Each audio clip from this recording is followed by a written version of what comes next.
Hello, welcome to Midnight Scientist. Allow yourself to settle now, perhaps lying back or resting your head in a quiet space.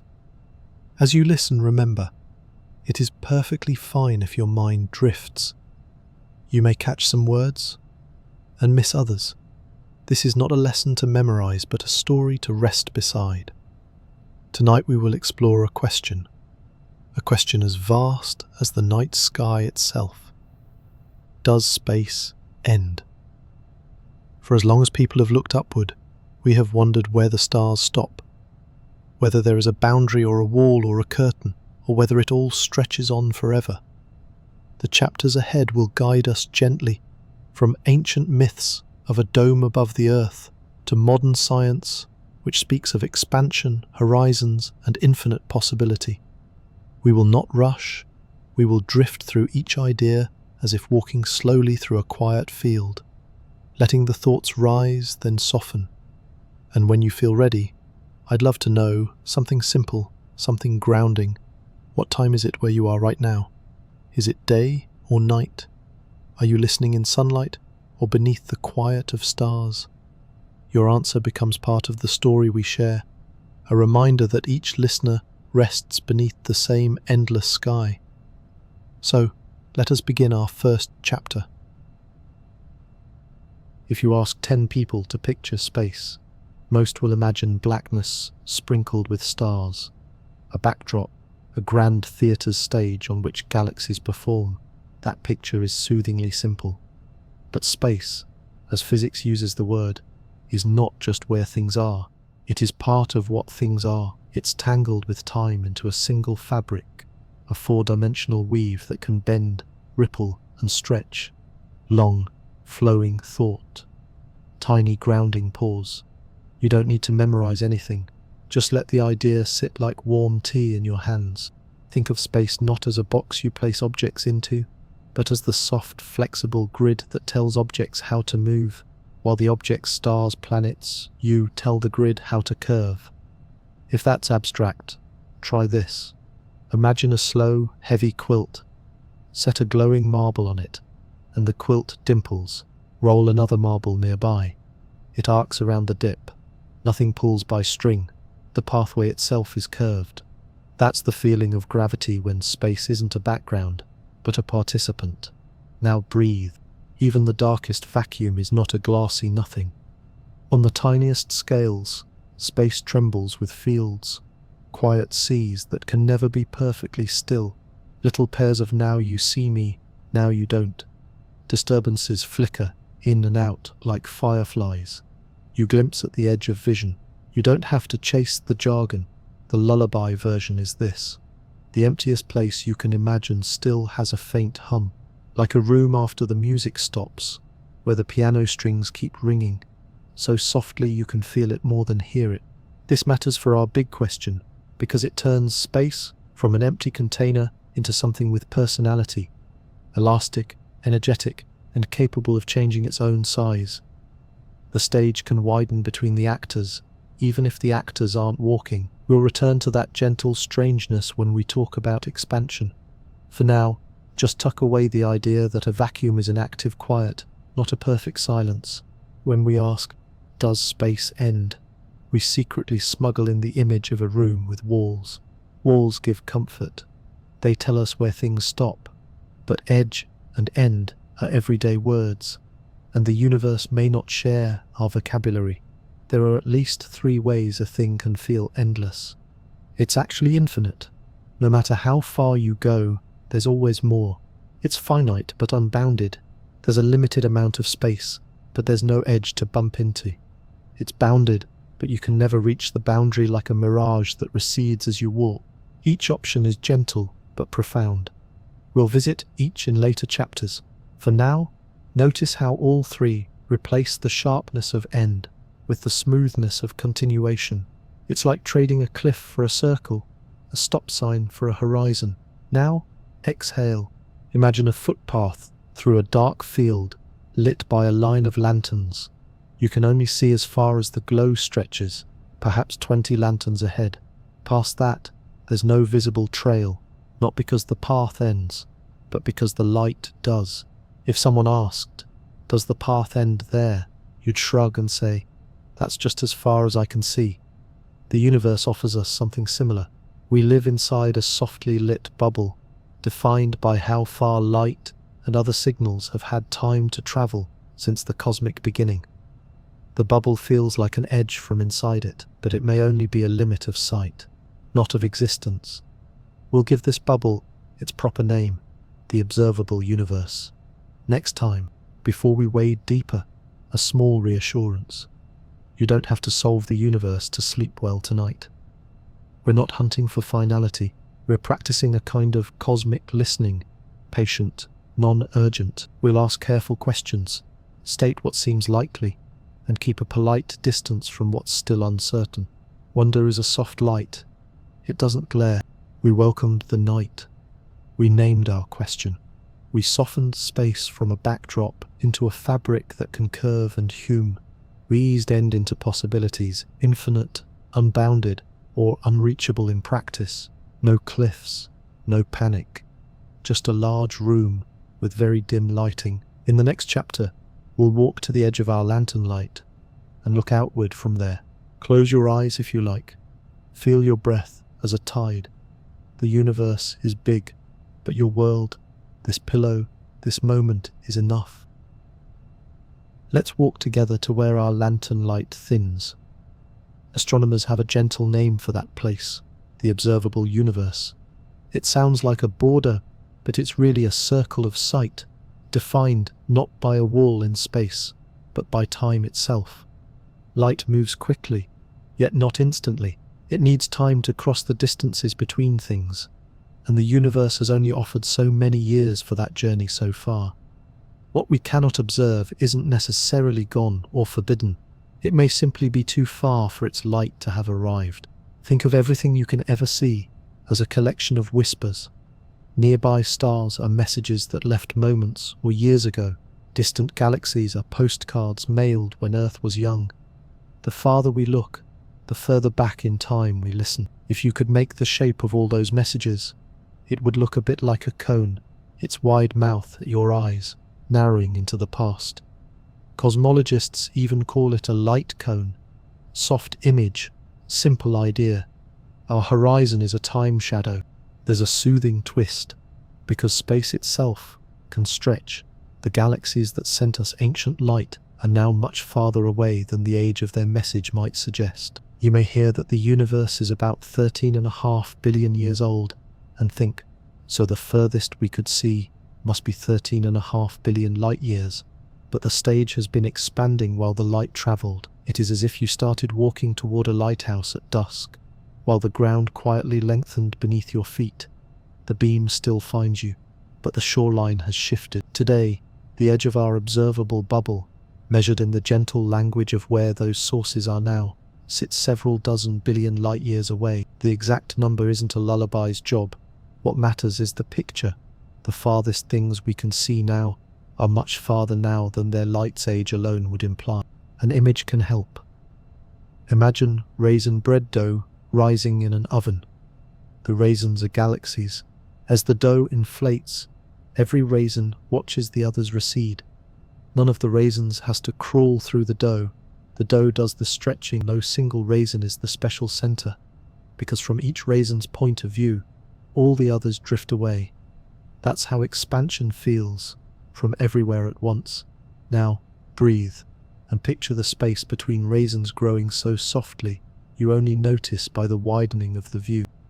Here's a subtle comfort. The horizon you and I have tonight isn't permanent.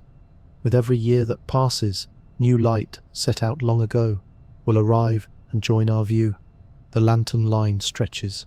Our observable bubble grows. Not because we moved, but because time let more messages reach us. In a very distant future, a different limit emerges, one tied to the universe's accelerated expansion. Some galaxy's light sent now may never reach us. No matter how long we wait, that boundary has a different name, an event horizon, less like the rim of what we've seen, more like the rim of what we can ever exchange with. Two horizons, two moods, what we see today and what can ever send us a hello. A tiny clarification, because words matter. You might hear about a Hubble distance, a scale where, roughly speaking, recession speeds match light's pace. It's a useful yardstick, but not a hard barrier. Distant galaxies can recede faster than light because space is stretching between us, not because anything is darting through space in a way that breaks rules. Imagine dots painted on a balloon as it inflates. Two dots far apart can end up separating faster than any ant could crawl, and that's alright because no ant is actually doing the crossing. Physics keeps its promises. All of this is a long way to say. The horizon isn't an edge. No cosmic cliff waits at the rim of visibility. If our instruments grew more sensitive, and if time continued to pass, we'd simply see more. The universe beyond our sight can be thought of as the unlit stretch of the path. Not a void, not a wall, just unlit for us. For now, the feeling of an end comes from our position in time, not from a universal fence. How do we measure any of this without waking the math too loudly? We watch the color of light change with distance, the redshift, a gentle stretching of wavelengths as space expands. We notice patterns in the background glow, minute temperature freckles that act like fossils of early sound waves.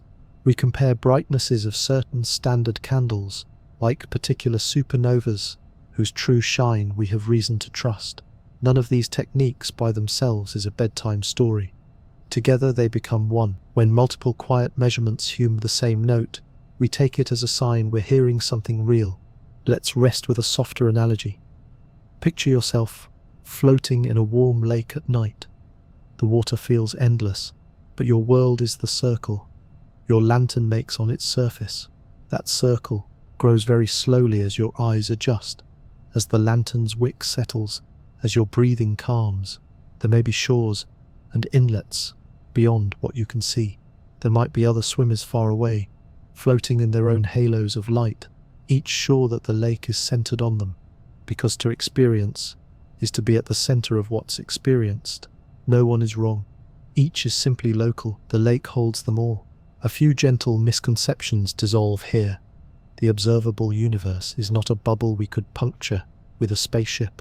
Flying faster, building bigger engines, won't cross it, because it is written in the language of time and expansion, not in miles per hour. And if the universe is larger than our observable part, as it very likely is, then what we see is a faithful patch, not the whole quilt. From patch to patch, the pattern could continue, or it could loop. It could be flat to exquisite precision, or just slightly curved in a way too subtle for our current touch. These are questions for our next night room. For now, a breath. You have learned something exquisitely ordinary and beautifully deep.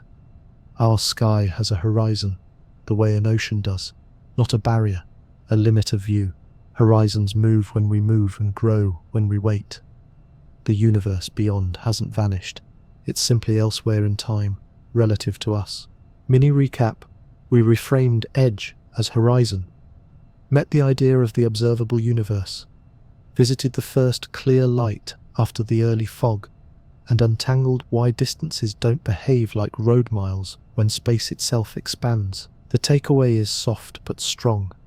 Our limit of sight is not the universe's limit of being. When you feel ready, we'll wander next into shapes and topologies, how a universe can be finite yet unbounded, how curvature can be so gentle that a straight line eventually loops, and why none of this requires an outside to curve into. But not yet. For a moment, just float, lantern light on water, breath in and out. Sleep can find you here, even as wonder keeps watch. Imagine setting out on a nighttime walk and deciding, quite simply, to keep going in one direction until you meet an end. You pass the sleeping trees, the hush of houses, the far pasture, where early dew gathers on grass tips like tiny moons. You keep walking. If your world were the surface of a sphere, a globe, you would never meet a wall. You would never find a cliff labeled edge of world. You would, though, eventually find yourself back where you started, surprised and a little amused, as if the path had gently folded the long way around. That is what finite yet unbounded means in its softest clothing. There is only so much world, but it has no sharp perimeter. There is no boundary to bump your nose against. Only loops that close so slowly you might mistake them for straight lines. We tend to mix two ideas when we ask whether space ends: curvature and topology. Curvature is local, about how lines behave nearby. Do parallel paths stay parallel, drift apart, or inch together? Topology is global, about how space connects to itself, whether it loops, twists, or wraps. The difference is, like the difference between the texture of a bedsheet and the way it's tucked around a mattress. You can have a smooth, wrinkle-free sheet, locally flat, when it's tucked in a way that turns corners or meets itself again, globally loopy. Hold that gentle split in mind. It helps. There are three classic flavors of spatial curvature to picture. Like three bowls you can glide a marble across, on a positively curved surface. Think of the globe. The marble's straightest possible path curves inward. Draw a triangle with long sides and you'll find its angles add to more than 100 and 180 degrees on a negatively curved surface. Imagine a saddle.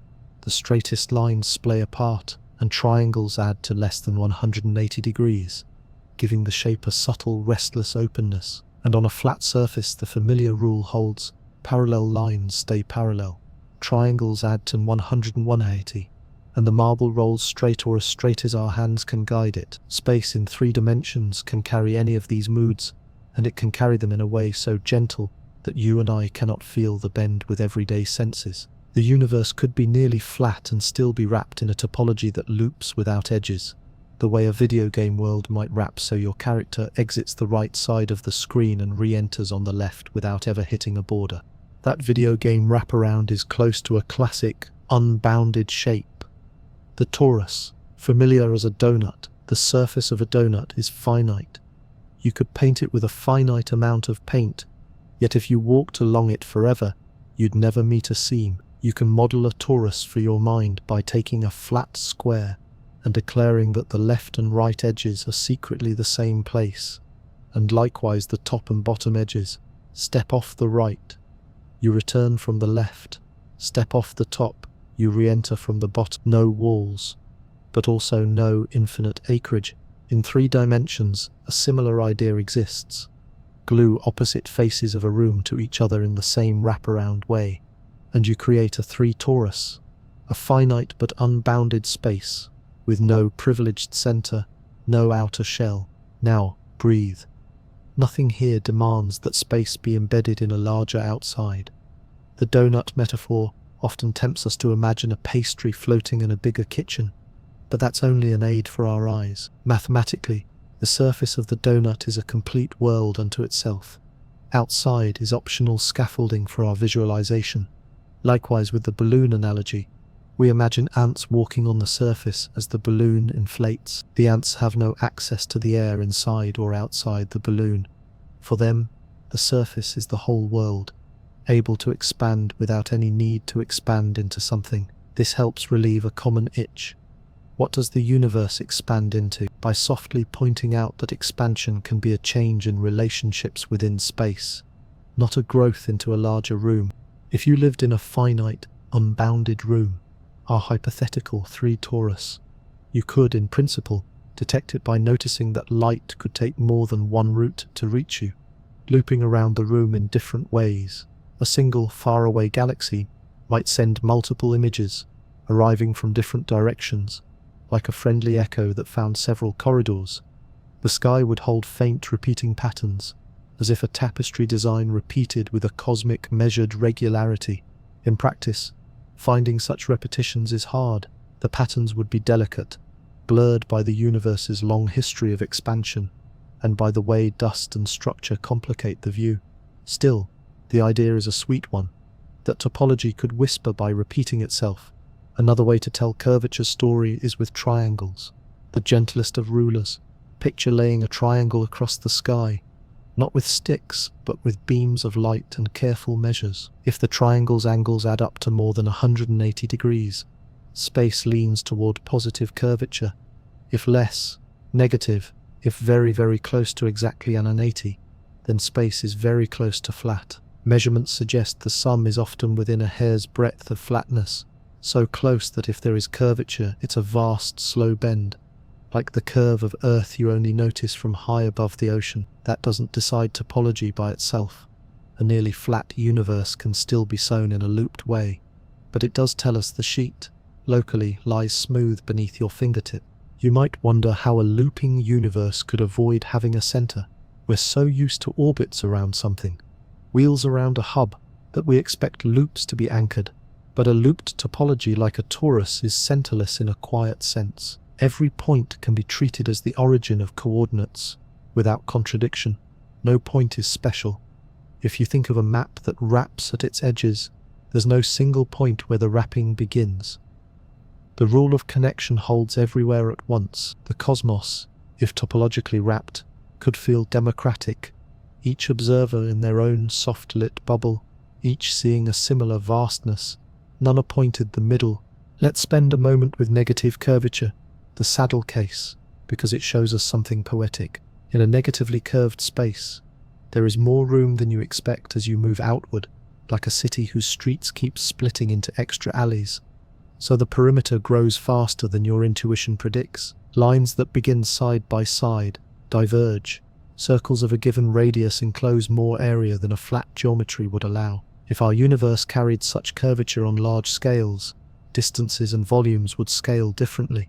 The pattern of galaxies on the largest canvases might spread with a subtle openness. Again, the best hints we have suggest that any such curvature, if present, is faint, a whisper of a saddle rather than a gallop. Positive curvature. The globe mood brings different consequences.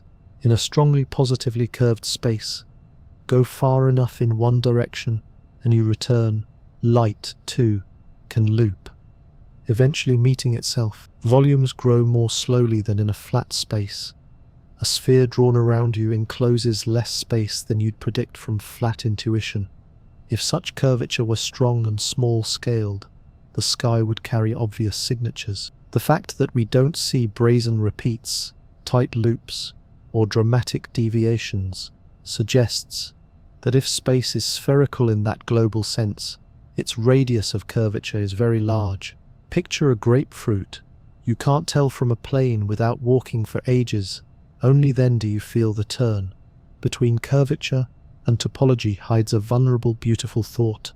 We live at human scales, inside a universe that keeps most of its global properties gentle and far away. This is a kindness to sleepers and to astronomers alike. Small curvatures and elusive topologies let stars live long, let planets form, let rivers, literal and metaphorical, take their time to find the sea.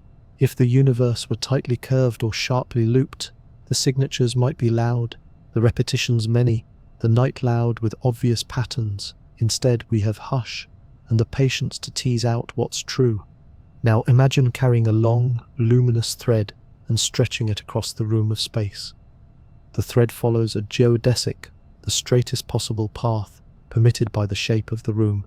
In flat geometry, that thread is straight in the way a ruler is straight. In curved geometry, it can still feel straight where you are, even if, over great spans, it returns to greet its own tail. The thread's behavior is a conversation between local and global, locally straight, globally surprising. This is a soft way to hold both ideas at once. The nearby world can feel perfectly ordinary, even if the global pattern is quietly extraordinary. There is a practical comfort here too. For sleep, it helps to know that none of this requires frenetic travel or breath-holding paradoxes.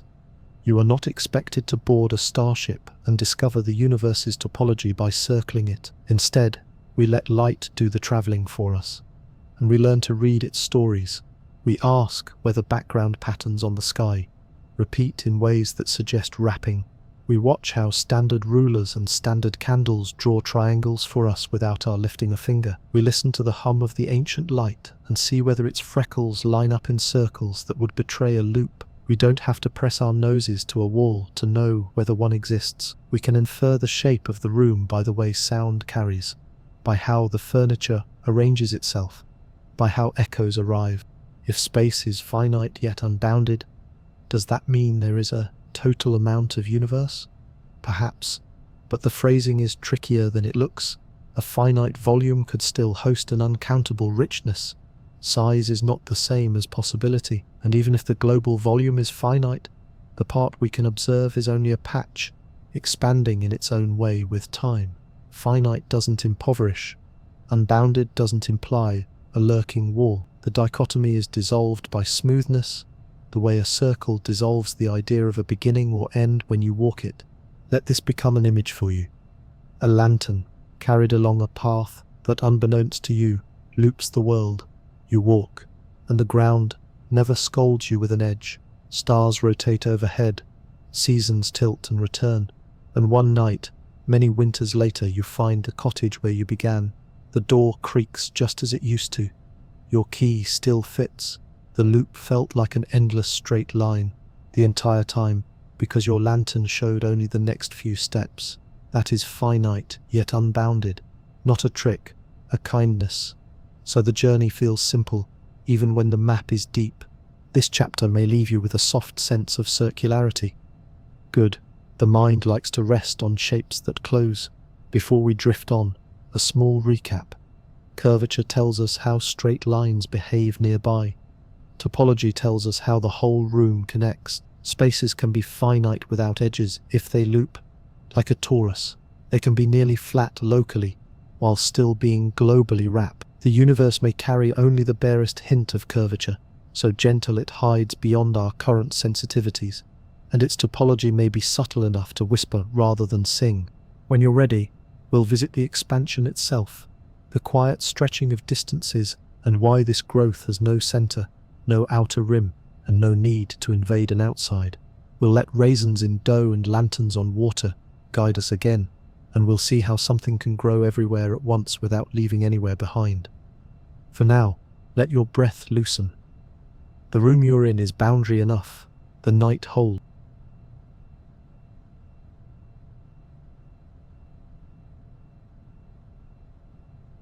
Picture a night sky so clear the stars feel close enough to tap with a fingertip.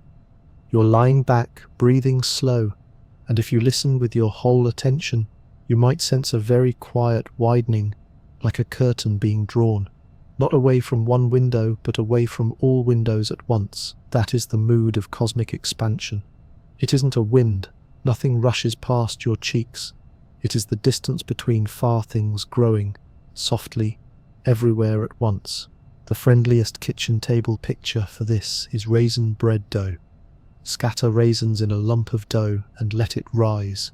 As the dough expands, every raisin watches all the others drift away, not because the raisins are crawling through dough with tiny legs, but because the dough between them is stretching.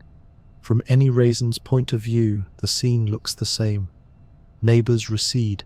More distant raisins recede faster. No raisin sits at a privileged center. The expansion has no single origin point in space. It is a change in the relationships between points. Now, breathe. Expansion is not a spaceship thrusting into a larger room. It doesn't require an outside. When we imagine a balloon inflating and ants walking on its surface, the ants inhabit the surface itself, their entire universe. The air around the balloon is just scaffolding for our eyes. For those ants, the surface can expand without invading anything else at all. In a similar way, our space can widen without a surrounding container. Expansion is about the metric, the quiet rule that tells you how much space sits between two locations, changing with time. That detail, the metric, sounds esoteric, but there's a lullaby version. Imagine a stretchy ruler. Today, it reads an inch between two pencil marks. Tomorrow, though no pencil has moved, the ruler has gently lengthened. Now it reads an inch and a bit between the same marks. If you measure the distance using this ruler, the number grows even though the marks haven't scurried apart. On cosmic scales, the ruler is built into space itself. Its stretching shows up as redshifted light, the waves elongated, the color sliding toward the red end of the spectrum, as if the beat between crests were pulled like taffy while it traveled. A natural worry appears. So if everything is stretching, why aren't you stretching? Why doesn't a dining table grow wider overnight, or the moon spiral away every minute? The answer is soothing. Expansion is a very gentle, large-scale effect where gravity or other forces knit things tightly. The atoms in your bones, the Earth and Sun, stars in a galaxy, the local fabric is effectively pinned. A helpful image: dots on a rubber band with beads tied in clusters. If you stretch the band, the spacing between clusters grows, but the beads within a cluster hold their spacing. Galaxies separate over vast times. Solar systems, bound tightly by gravity, sit snug. Another comfort: expansion has no center. You could visit. If you stand in a field and watch snowflakes fall, you might be tempted to pick a favorite flake as the middle, but every flake experiences the snowfall locally. The storm has no unique center in the air around you. The universe's expansion is similar. Ask any galaxy, where is the center? And by the logic of what it sees, neighbors receding proportionally with distance, it will point to itself, not because it's special, but because every place is equally valid. That evenness is called a cosmological principle. On the largest scales, the universe is roughly the same in all directions, and from all locations. It's the gentle background assumption that turns isolated measurements into a coherent story. You may have heard the rule in a crisp, almost musical phrasing: the farther away something is, the faster it appears to recede. The dough gives that away. Double the distance between raisins, and the dough's stretch between them doubles too. It's a proportionality, a steady rhythm rather than a single number. The point isn't to memorize a constant, it's to feel the shape of the relationship. Farther means faster, in the same quiet ratio, because expansion is uniform. Does that mean faraway galaxies can seem to recede faster than light? Yes, and that's okay. Nothing moves through space faster than light. Relativity's promise holds, but space itself, the stretchy ruler, can lengthen fast enough that the separation between two distant galaxies increases at a rate that exceeds light's pace. No rule is broken, because no spaceship is blasting past a speed limit. The road is simply lengthening between parked cars. If that feels like a trick, return to the balloon with ants. Two ants on opposite sides are carried apart by the inflating surface more quickly than any ant could ever sprint. Yet no ant disobeys its speed limit on the rubber. There's another delicate separation worth cradling: the difference between local motions and the grand expansion. Galaxies have their own small dances, peculiar velocities as gravity tugs and groups them. On nearby scales, those dances can blur the expansion's clean, proportional pattern. It's like watching driftwood on a slow tide. Individual pieces bob and circle due to eddies, even as the whole sea rises and falls. Over very large distances, the eddies average out, and the tide's motion becomes unmistakable. What does expansion feel like to light itself? Picture throwing a pebble into a pond and watching ripples widen. If the pond's surface were slowly stretching while the ripple traveled, the distance between peaks would lengthen. The ripple's color would change, and that is close to redshift. Light leaves a galaxy, singing a certain pitch, and by the time it arrives, the space between notes has been pulled wider. The song lowers. This is why the sky's oldest light, the faint microwave glow that once blazed bright, now arrives as a chilled whisper. Expansion didn't dim it maliciously, it simply gave the cosmos more room to breathe between crests. We can soften one more itch. If everything is moving away, does that mean we came from a single point in space? Not exactly. The backward extrapolation of expansion suggests a very hot, dense early state, but not a pinprick located at a place you could mark. In the dough picture, if you trace the raisin's positions back in time as the dough shrinks, all separations go to zero together. There is no unique crumb where it began. The entire dough was once more compact. In that earlier era, the everywhere we inhabit now was the everywhere then, only closer. Another small lantern.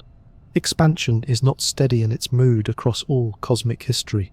The universe has likely shifted tempos, once dominated by radiation's frenetic pressure, later by matter's gravity, and now, it seems, by a more mysterious pressure that encourages acceleration rather than slowdown. We'll sit with that mystery, the softly named dark energy, soon. For our purposes tonight, it is enough to know that expansion's rhythm can change with what fills the universe, the way a drum beat changes when the drummer switches from brushes to sticks. How might you imagine this rhythm without numbers? Try a metronome set on your bedside table. Early in the piece, the tempo ticks briskly. Things happen fast, notes crowd. Then, as the melody matures, the metronome slows. Later still, perhaps it quickens again, but in a spacious way, with longer notes floating over the beat. The melody is the fabric of space. The instruments are galaxies and light.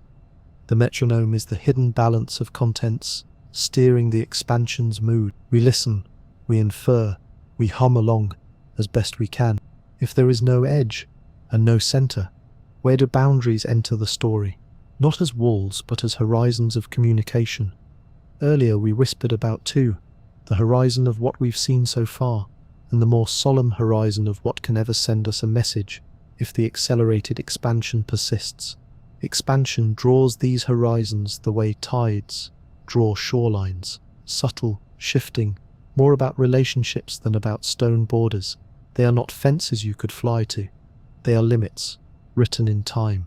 Let's tuck in a practical picture you can carry on a walk. Stretch your arms and imagine you're holding a huge, invisible, elastic band around you. Like a hoop, on that band sit tiny glowworms, distant galaxies. The band very slowly grows. If you paint a dot on the band to mark your galaxy, the dot doesn't smear, your place stays crisp because your galaxy is bound. Yet the glowworms set into the band at fast removes drift apart. As the elastic eases open, you feel no tug. Your hands aren't pulled. The change happens in the spacing stitched into the band, not in your muscles. Expansion without an outside also means something tender for the idea of beyond. Often, we tense up around the question, what lies beyond the universe, and imagine a ladder leaning against a high wall, as if we could climb over. But if the universe is the totality of space and time, there isn't a neighboring room for it to expand into. It's more like a story whose plot deepens, pages added, not by pushing into a shelf, but by the narrative itself unfolding. Beyond is absorbed into within, and within keeps widening to host what once seemed beyond. You might feel a flicker of melancholy at this. No border to reach, no triumphant banner to plant on the edge. Let that flicker soften. An edge would be a kind of ending, and endings carry a sharpness that isn't always sleep-friendly. A horizon is kinder. It assures you there is more than you can see, perhaps more than you can ever exchange words with, but it doesn't deny the existence of that more. For wonder, a horizon is enough. A brief, gentle recap before we drift onward. Expansion is the slow stretching of the distances between far-flung places, not a motion through an external void. It has no center and needs no outside. Locally bound structures sit snug, while the large-scale pattern widens. Light carries the news to us by arriving redder and slower, its crests pulled apart by the stretch. Horizons appear as limits of sight and conversation, not as walls, and all of this can be held in your hands with a loaf of rising bread, a balloon with ant travelers, or a quiet elastic band dotted with glowworms. Next time we'll ask, very softly, how do we know? We'll listen to the night's evidence, the reddening of distant galaxies, the reliable brightness of certain cosmic lighthouses, the fossil ripples in the oldest light. We'll trace how many gentle lines of measurement hum the same tune. For now, rest with the image that calms you most. Lanterns drifting, dough rising, a balloon's surface widening under a starlit ceiling, in and out. The universe can widen while you sleep.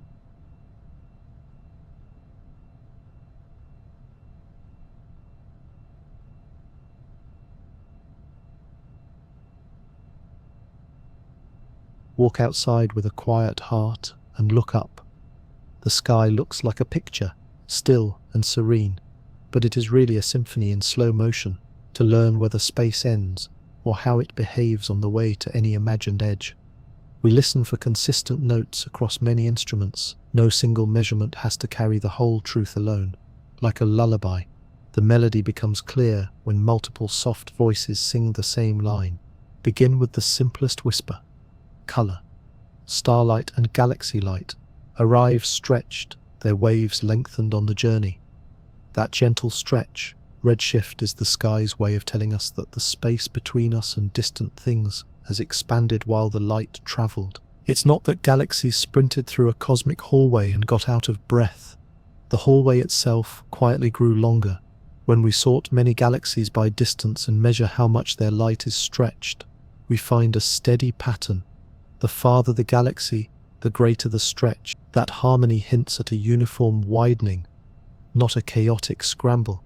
Now breathe. How do we know how far those galaxies are so we can check the pattern? The night offers us a ladder, rungs of distance measures, each tested and overlapped with the next. Close by, we use geometry itself, parallax, the tiny apparent shift of a nearby star against the background when Earth moves from one side of its orbit to the other. It's the same trick your eyes use to sense depth when you switch from left eye to right eye view. Parallax gives us a handful of trustworthy nearby anchors. From those anchors, we step outward to brighter, rarer stars whose pulse tells us their true wattage. Stars that brighten and fade with a rhythm that quietly corresponds to their intrinsic luminosity. Because we've calibrated a few of these standard candles up close, we can estimate the distances to many more by comparing how bright they should be to how bright they appear. Further still, we rely on particular kinds of stellar explosions, steady enough in their maximum brightness to serve as cosmic lighthouses. Each rung touches the one below it, like clasped hands. No single rung needs to span the whole chasm. The ladder as a whole brings the far within reach. Another instrument plays a different note: size. The early universe left a faintly preferred scale in the arrangement of matter, a relic of ancient sound waves that once rippled through the primordial plasma. That scale persists as a gentle pattern in the way galaxies are spaced on the largest maps, a standard ruler. When we measure how large that ruler appears at different distances, its apparent size tells us about the geometry of space and how distances have grown with time. A ruler and a candle, the symmetry is pleasing. One tells us how far by brightness, the other how far by size. Softly now, the oldest light arrives. The cosmic microwave glow, the first clear photograph of the universe after it became transparent. Embedded in that photograph are tiny freckles of temperature, slightly warmer here, slightly cooler there. Those freckles sketch a map of early ripples, and the sizes and arrangements of those ripples let us infer the overall curvature of space and the relative ingredients that have guided expansion. Think of it as listening to a drum, and from the balance of overtones, learning the drum's shape and tension. If the overtones line up a certain way, the skin is taut; another way, and the skin is loose. From the glow's pattern, space seems very close to flat, so flat that if there is curvature, it bends with a radius far vaster than the part we can see. There's a tender test hidden in time itself. In a universe where the fabric is stretching, clocks and distant fireworks, the rise and fade of those standard candle explosions appear to tick more slowly than identical events nearby. This time dilation is not a trick of our instruments. It's the same song sung at a longer wavelength. Light loses nothing of its loyalty. It merely arrives with its crests pulled farther apart in both color and rhythm. When we find that faraway cosmic lighthouses do indeed linger in slow motion compared to their nearby cousins, another voice in the choir aligns. Surface brightness carries yet another harmony. In a non-expanding, static scene, a distant painting would dim in a predictable way.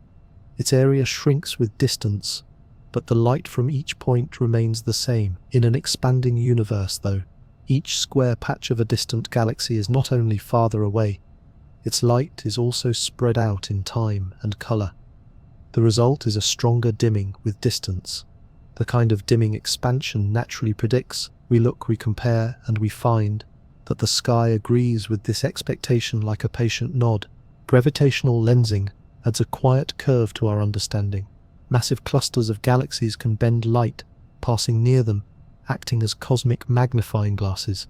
The bending reveals not just the visible matter, but the total gravity present, the seen and the unseen together. By reading these distortions, we sketch how matter is laid out across cosmic webs, and we cross-check the growth of structure against the expansion story told by redshifts and rulers.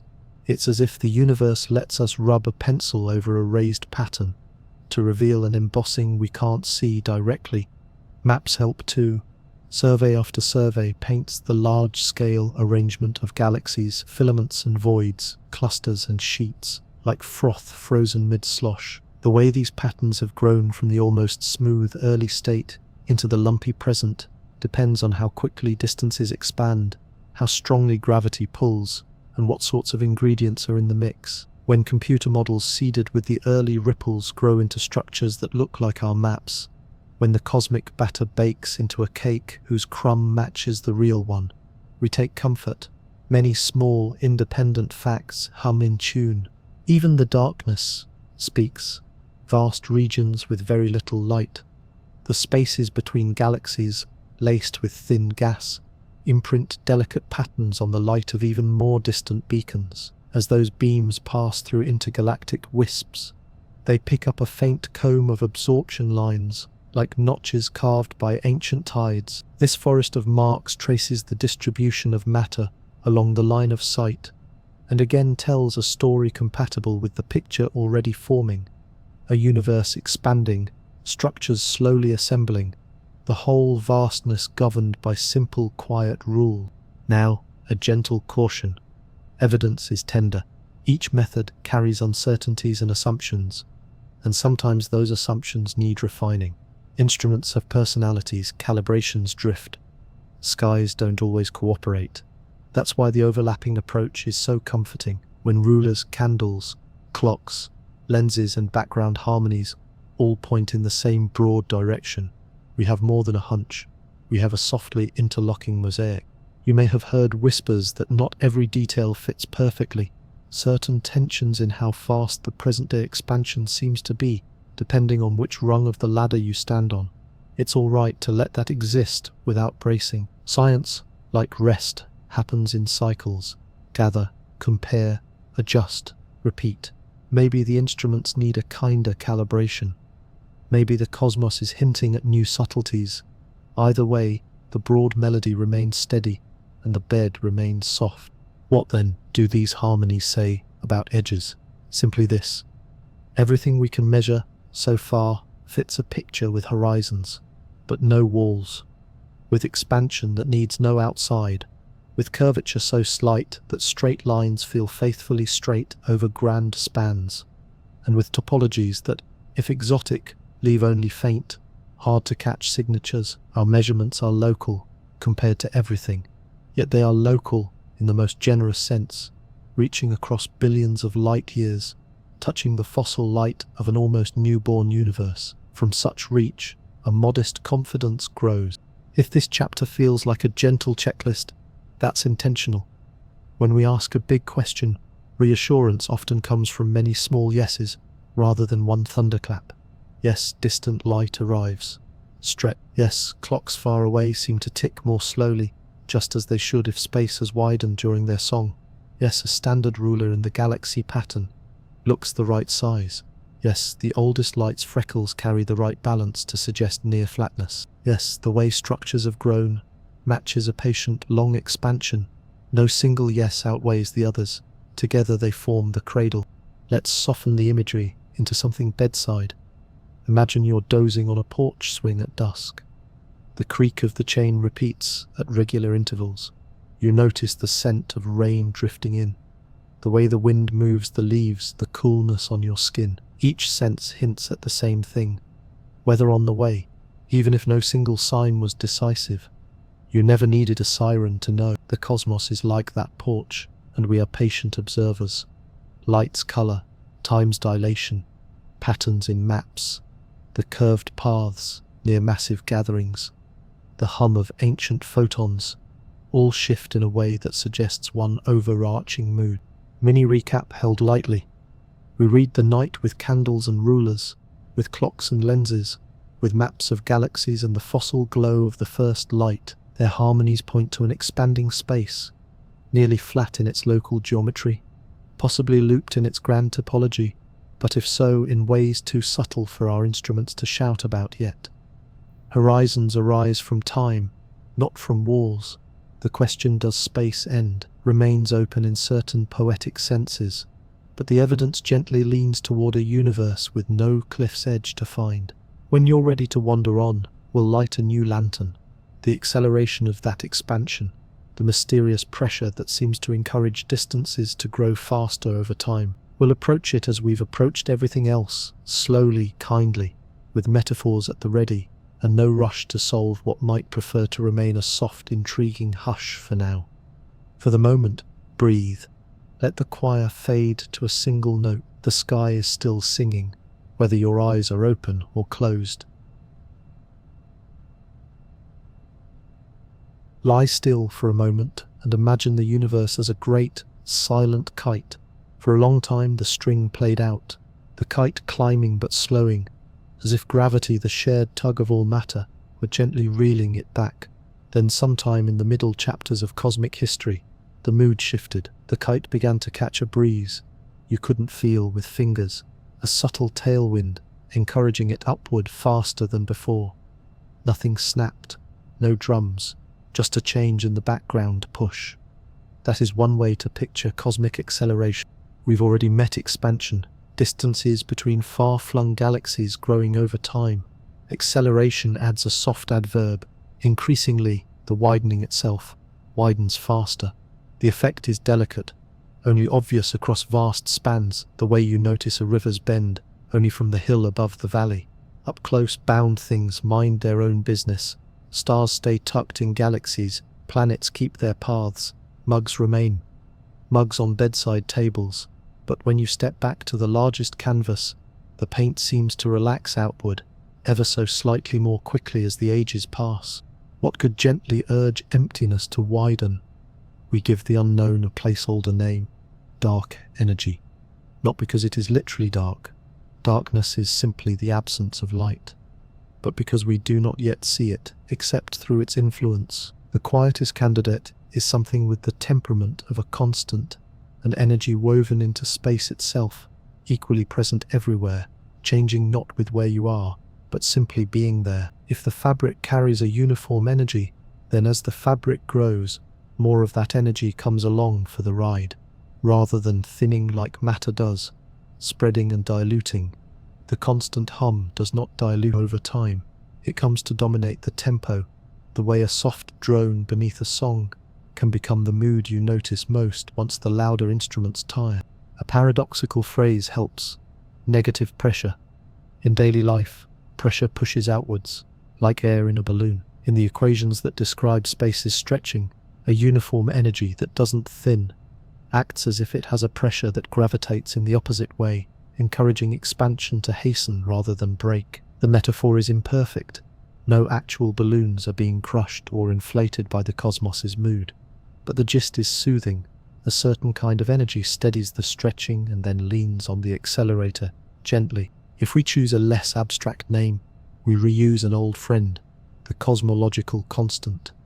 It was once introduced as a way to balance gravity and achieve a static universe, then set aside when expansion became undeniable, and later reconsidered when acceleration entered the scene. Old ideas aren't failures, so much as tools awaiting the right task. A constant, calm energy of space fits many of the Night's observations. It says, the universe's late-time story is one of widening carried by the fabric itself, not by a wind from elsewhere. Now, breathe. There are other possibilities that sleep quietly beside the constant. Perhaps the accelerating agent isn't perfectly steady, but shifts slowly through time, like a candle's flame that flickers on a scale far beyond our lives. This family of ideas goes by gentle names such as quintessence, or perhaps our understanding of gravity's grammar is slightly incomplete on the largest scales. The rules might rhyme with what we know, but carry an extra verse when stretched across billions of light years. These alternatives keep curiosity awake, but not anxious. For rest, it's enough to know that multiple paths can hymn the same observed tune. How do we feel the acceleration without waking the math? Remember the lighthouses we watched, those standard candles in far-off galaxies? If the universe were only expanding under gravity's brake, light from a given distance would dim and redden in a particular way. If instead the expansion is picking up speed, then for the same dimness we infer a different distance, subtly farther than we'd expect without the quiet push. When many such lighthouses at many epochs sing the same altered rhythm, the inference deepens. The earliest, almost featureless glow adds its own harmony. The pattern of tiny freckles in that light points to a composition of the cosmos, where a large share of the budget lies in this steady background energy. Standard rulers, the ancient sound wave scale preserved in galaxy maps, nod along, tracing how distances have grown at different times. Many small confirmations, one bedtime conclusion. What does the acceleration do to the feeling of horizons? Earlier we imagined two, what we've seen so far, and what we can ever hope to exchange messages with. A steady, constant push nudges the second kind into being. There can exist a graceful boundary beyond which newly sent light will never quite close the gap to us, because the gap itself grows too quickly. Not a wall, a limit traced in time. Like two friends on opposite moving walkways that lengthen as they go, they wave. Their waves never meet. The sadness in that image is real, but it is a slow, cosmic sadness, and distance has always been part of the universe's poetry. A tender reassurance belongs here. Acceleration is a late-time, large-scale character. It doesn't pry apart the bonds that hold you together, or the Earth to the Sun, or stars within their host galaxies. Gravity, electromagnetism, and the strong force keep their local promises. Some speculative tales imagine an extreme future in which even those promises could be tested by an ever-strengthening push, a dramatic unraveling. Most signs tonight point away from such a fate. If acceleration is driven by something constant and calm, then the future is spacious, not violent. Even so, let's hold the possibilities lightly, as one holds a feather, real, but weightless against the need to rest. If you like pictures better than equations, try this trio. First, the lantern lake. You float, lantern by your heart, on a hushed surface. Expansion was the widening of your circle of light. As the lantern burned, acceleration is the wick, settling into a brighter, steadier phase, so the circle grows a little faster without your having paddled. Second, the elastic band, with glowworms. The band lengthens smoothly. Then after a while, the rubber warms and relaxes, allowing a slightly quicker stretch for the same gentle pull. Third, the porch swing metronome. Tick, tick, tick. Then later in the tune, tick, longer spaces between ticks, as the tempo of deceleration gives way to a different beat, one that spaces notes more generously, not because the drummer speeds her hands, but because the song's underlying feel opens. A small, quietly astonishing fact slips in here. If the energy of space is truly constant per unit volume, then, as space grows, the total amount of that energy within any grand region increases. It's as if the universe were writing its own background music as it expands. More room, more hum. That can sound unsettling, as though energy appears from nowhere. But in the grammar of the cosmic ledger, the nowhere is the changing geometry itself. Gravity's energy, so hard to localize cleanly, shares the bookkeeping. The total story balances in a way that's less like coins and more like notes in a chord. Not conserved piece by piece in familiar ways, but harmonious in the larger composition. You don't need to master this, it's enough to know the math sings consistently, even when intuition yawns. We can soften the big question, what is dark energy really, into one that's kinder at bedtime. What kind of behavior does the sky prefer? Observations currently prefer a behavior very close to unchanging with time. If future instruments whisper that the behavior drifts a little stronger in one epoch, gentler in another, we'll update the lullaby. For now, the simplest tune hums best, and simplicity is a gift when you're trying to sleep. Does acceleration answer our original question? Does space end? Not directly, but it reshapes the feel of the answer. An accelerating expansion deepens the sense that edges are not the universe's style. Instead, we find limits drawn by communication, changing with the composition of the cosmos. We find a future in which distant islands may slip beyond possible contact, not because they collide with a fence, but because the sea between grows faster than boats can sail. Seas without shores can still carry stories. They simply ask for patience. Let this be the image that closes your eyes. You in a small boat on a wide, dark water. The stars are steady. The surface is smooth. You are not moving. And yet, very slowly the buoys far out drift apart, their tiny lights separating at a pace you can only perceive by remembering them across seasons. Nothing presses on you. Nothing pulls. The map's grid lines are just easing wider. Breathe with that rhythm. In and out, the universe is not racing. It is exhaling. Mini recap. We met acceleration as a change in the tempo of expansion. We gave the unknown encourager a placeholder name, dark energy, and considered the calm possibility of a constant energy of space. Alongside gentler alternatives, we saw how lighthouses, rulers, and the oldest light hum in agreement about the late time widening.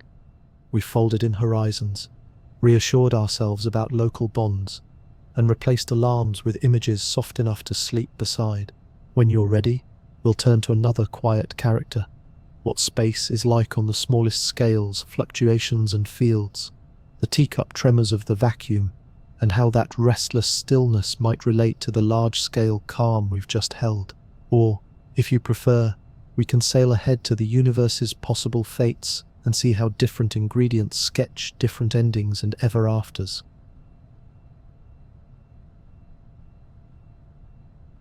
If you hold your breath and listen to a room you thought was quiet, you begin to notice the thin silver threads of sound that remain. The refrigerator's distant purr, a street lamp's faint electrics, the soft pressure of your own pulse in your ears. Empty isn't empty, it's simply gentle. Space is like that.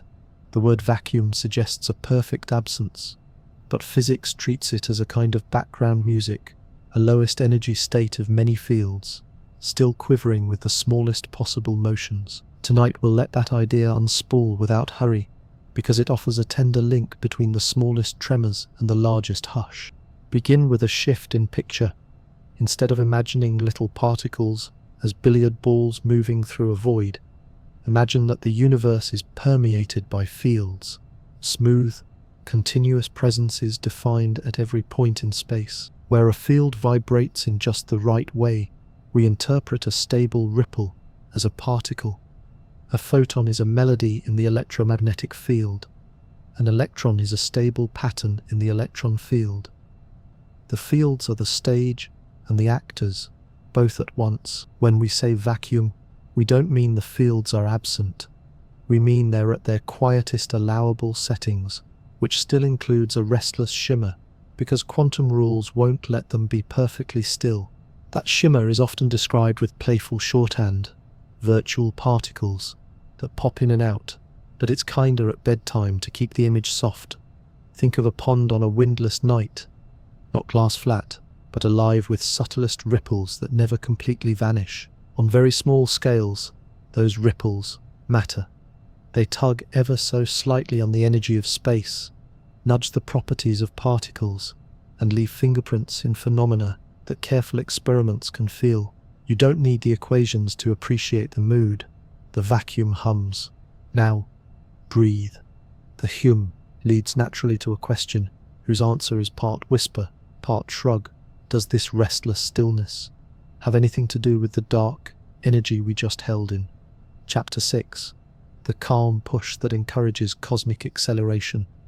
Perhaps a uniform energy inherent to space sounds at first glance like the vacuum's tune simply playing on a grand stage. Yet when physicists try to add up the expected contributions from the known field's lowest level jitters, the number that falls out is far too large, an almost comically oversized forecast compared to the sky's measured, mild push. It is as if you predicted the porch swing would rocket into the trees, only to find it drifting an inch. The mismatch is a riddle. We can hold it without strain by acknowledging what it is, a place where our neat boxes don't stack quite right yet. Science, like sleep, benefits from letting some threads remain loose. If the vacuum hums, Can we feel it? In principle, in certain arrangements, yes, like a harp you don't pluck but place near other strings and watch as it begins to sing in sympathy. When boundaries are introduced, mirrors close together, for instance, the possible ripples that fit between them change, and the pressure from the vacuum's modes on one side can differ slightly from the other. The result is a tiny force. We won't march through demonstrations. We will simply cradle the idea that quiet can push, given the right shape for its quiet to inhabit. Space is sensitive to geometry, even in its hush. One of the loveliest bedtime insights is that nothing is a poor name for the vacuum. A better phrase might be the everywhere background. It's not a substance you could bottle. It's a set of possibilities that every location carries. Those possibilities mean that even in deep, dark intergalactic stretches, fields are poised to respond. Place a charge here, a mass there, and the fields sing in new ways. Remove them, and the fields return to their ground state murmur. The vacuum is potential made patient, folding that patience into our big question. Does space end? We begin to see a shape. If space were a mere container, it could have a rim, like a jar. But if space is an active fabric woven of fields, then edge asks for a richer definition. What would it mean for the fields to stop? Do their equations abruptly cease on a boundary like a sentence without a period? Mathematics prefers smoother endings. In many models, the fields, and thus space, either extend without interruption or loop back upon themselves in ways that never require a hard termination. This doesn't prove there is no edge. It simply makes edges feel less at home in the grammar we use. There is another thread to trace. On the tiniest scales, much tinier than atoms, our joined picture of gravity and quantum fields is still unfinished. Some people call the conjectured texture their space-time foam, a lively phrase for what might be a buzz of ephemeral geometry, little curvatures blooming and fading like bioluminescent plankton beneath a midnight wave. It's a metaphor. It might be too dramatic, but it gives a feeling for how even the scaffolding of here and there might wobble when magnified to the extreme. If the small-scale nature of space is itself a dance, then the notion of a crisp final edge somewhere far away becomes even more suspect. Dance floors don't typically end in brick walls, they fade to thresholds, halls, new rooms. You might wonder about the earliest moments of the cosmic story, where the vacuum's personality could have set the opening tempo. Some ideas imagine a period of very rapid stretching, an early inflation driven by a particular field rolling gently down a potential energy landscape. In that tale, quantum fluctuations of the field are amplified, seeding the tiny irregularities that later grow into galaxies, clusters, and the large-scale web we map today. If you love connections, you'll see the poetic symmetry. The faint noise of the vacuum in the first breaths becomes the architecture of everything later. The room you're in, the pillow under your head, the star that warms your day, all traced in principle to a statistical whisper. We needn't commit to a single script about those beginnings tonight. It is enough to feel how vacuum in modern physics is not emptiness, but possibility, not silence, but pianissimo. And from that softness flows the comfort that edges, if they exist, would have to be edges of the rules themselves, not just of the stuff. It's a higher bar, and it makes cliff-like endings feel less plausible without being outright dismissed. A small, grounding pause. None of this disturbs your daily world. The fluctuations that matter in your life are of breath and mood, not of fields and zero-point energies. The mug holds tea because electromagnetism is faithful. The floor holds you because atoms assemble into lattices that are strong. The vacuum's hum threads through it all, without jostling the furniture. We can honor both realities, the intimacy of the near and the strangeness of the far, without forcing one to swallow the other. Let's return to imagery. Picture a vast, dim cathedral long after the choir has gone. If you stand perfectly still, you can still feel the room, air moving in high arches, wood settling token by token, echoes finishing their slow decay. That residual life is not noise to be eliminated. It tells you the cathedral's shape. Likewise, the vacuum's residual life informs the shape and stiffness of space, the ratios of forces, the rules of motion. Even when nothing is happening, The stage remembers the play. Is there comfort in knowing that the universe refuses a stark empty? I think so. It means that loneliness is not the default state of reality. Relationship is. Fields relate to fields. Ripples answer ripples. Geometry and energy talk in a grammar older than stars. When we ask whether there is an end, we are not asking whether a container runs out. We are asking whether the conversation that constitutes the container can ever be brought to a hard stop. The weight of evidence and the taste of the mathematics suggest the conversation is more likely to trail into quiet than to smack into silence. A gentle caution floats back in.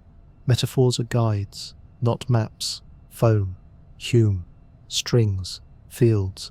Each earns its keep by offering intuition, but none is the thing itself. We use them to walk a few steps into darkness without fear. Then we set them down when they no longer fit. Sleep works the same way. You let something familiar lead you across the threshold, and then you release it, trusting that your mind knows the way. Mini recap. Held loosely. We reconceived emptiness as a low, persistent music of fields. We let the idea of vacuum fluctuations glow without glare. We acknowledged the puzzle of why this Hume seems so quiet on cosmic scales compared to certain naive sums, and we accepted that unanswered questions can be pillows too.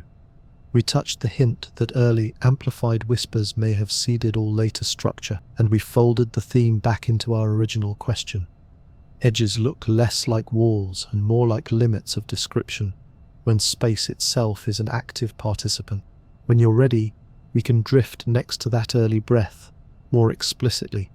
The story of rapid, smoothing expansion that may have set our observable universe's calmness and near flatness, and how horizons themselves might have been arranged by those first flickers. Or, if the tide of your attention prefers, we can float toward possible destinies, the quiet forecasts for how an unbounded expanding stage might play out over long, long nights. Either way, nothing urgent. Let the hum be a lullaby. Breathe and rest.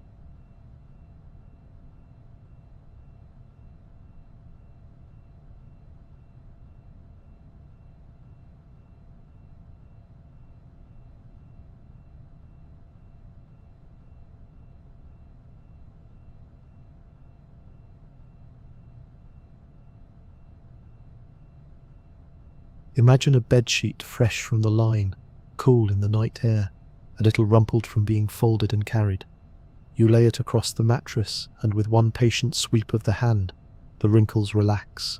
The cloth doesn't become a different sheet, it becomes the same sheet, calmer. Cosmologists borrow an image like this to describe a hush that may have settled over the very young universe, a brief, astonishing smoothing called inflation, not a bang, not a blast, but a swift exhale that made the fabric spacious and even, ready for the slower, story-rich expansion that followed. Before we touch the reasons, let's hold the feeling. Inflation is the idea that, in the universe's first sliver of a moment, space itself expanded far more rapidly than it does now, so rapidly that any initial lumpiness or curvature was ironed down to something exquisitely uniform across our observable patch. It's the difference between trying to comb a child's hair strand by strand and giving it one gentle pass that lifts every tangle at once. After that pass, the usual day begins. Breakfast, backpacks, laughter, the slower expansion we've already met, with galaxies forming, stars setting their steady fires, planets condensing like dew. Why imagine such a first quiet breath at all? Because without it, two puzzles sit on the stoop like cats waiting to be fed. The first is the horizon puzzle. When we look at the oldest light, the cosmic background glow, we see a near-perfect sameness in its temperature across directions that, in a simple, non-inflating story, were never close enough to share a handshake. Those regions of sky are like strangers across a vast lake, whose campfires nevertheless burn at the same careful heat, as if they compared recipes beforehand. Inflation offers a soothing answer. Before that swift stretch, those regions were indeed near enough to mingle, to trade light and warmth until they agreed. Then the sheet stretched, carrying their agreement across distances so large that later the glow looks uniform from end to end. The second is the flatness puzzle. Space behaves, within our observable bubble, as though it is balanced on the finest edge of flat, a pencil standing upright on a fingertip across billions of light years. In a universe that never had a smoothing exhale, that balance would be precarious, easily tipped by any early bend. With inflation, any initial curve is diluted to near invisibility, the way a tiny bulge is made imperceptible when the sheet is drawn taut over a wide bed. The pencil's poise ceases to be a miraculous coincidence and becomes a natural outcome of a broad, even stretch. Now, breathe.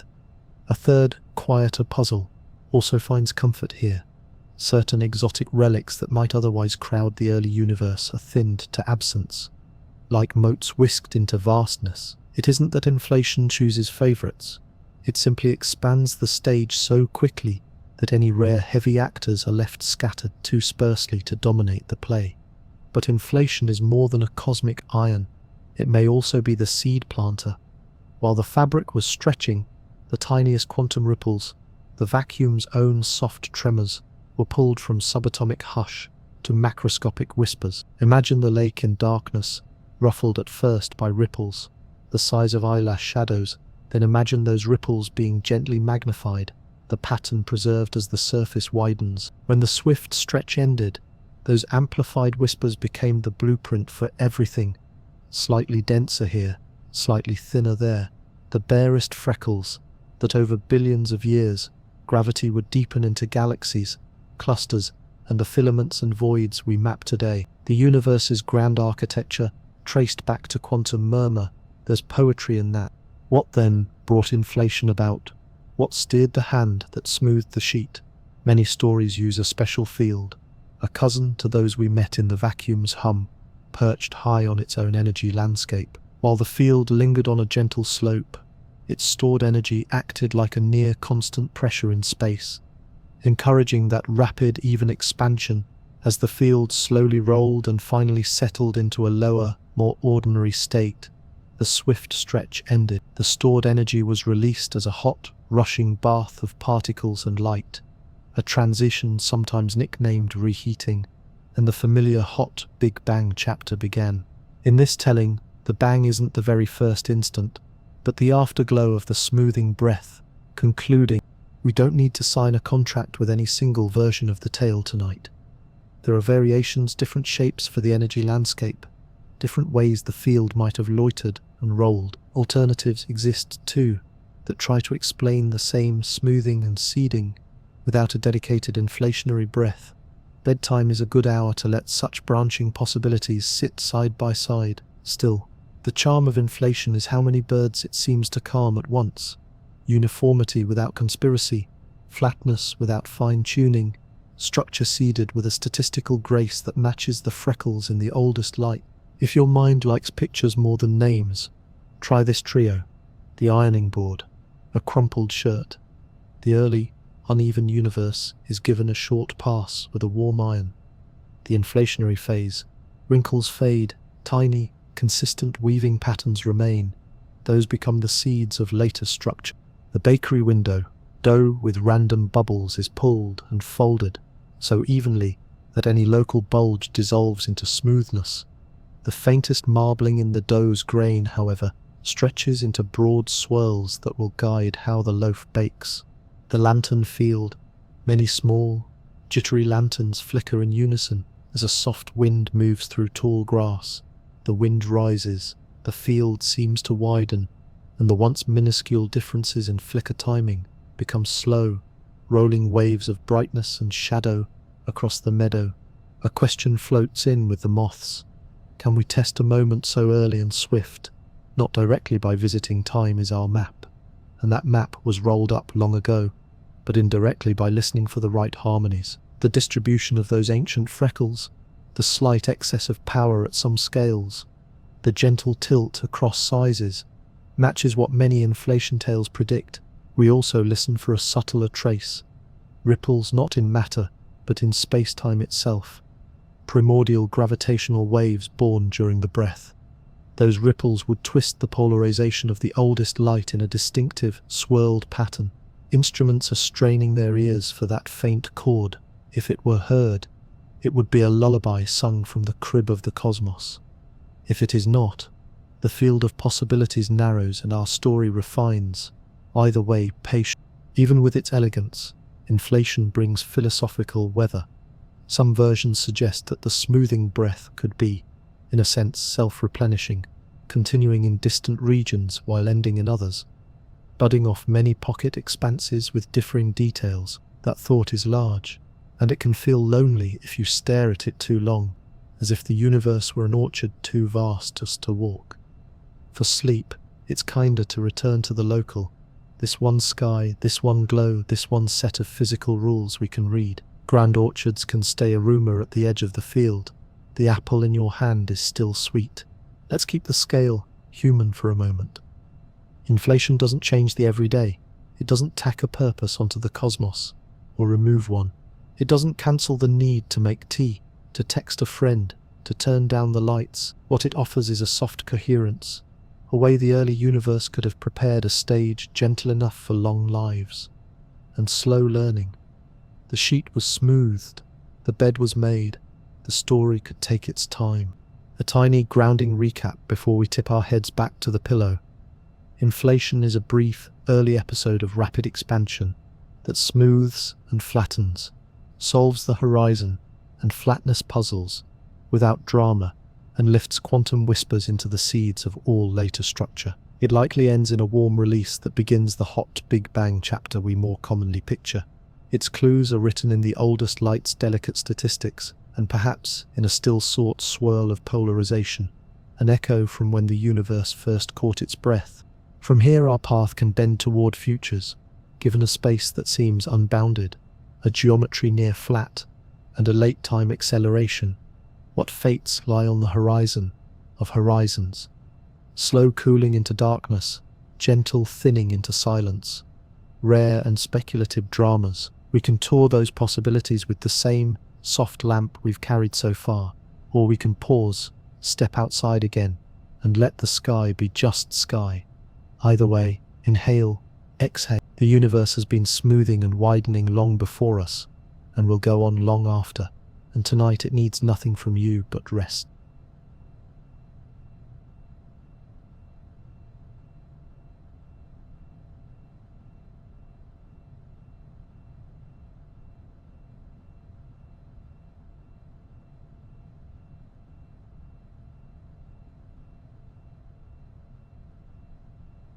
Imagine the cosmos as a great, slow tide under a starry ceiling.